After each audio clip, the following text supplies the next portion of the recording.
Compare our soap to the orange stuff. Let's pour some out and I'll show you some of the key differences. One of the main things you'll notice right off the bat is the consistency. Ours is a little bit more liquidy versus the orange products are a little bit thicker and creamier.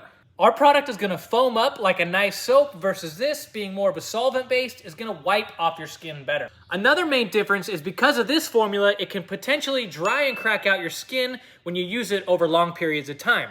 Our product, on the other hand, was made to use over and over and over, and this was the problem we wanted to solve, was drying and cracking of skin. Our product moisturizes your hands, and it also cleans better too. Another fun fact is you'll notice the color difference, and our soap is actually brown because of this reason right here. And what that does is it absorbs all the grease and grime that gets stuck deep in the fingernails and pores of your hand, versus this doesn't have it, plain and simple. They both use pumice sand for texture, so while uses a similar sand, they might use about that much.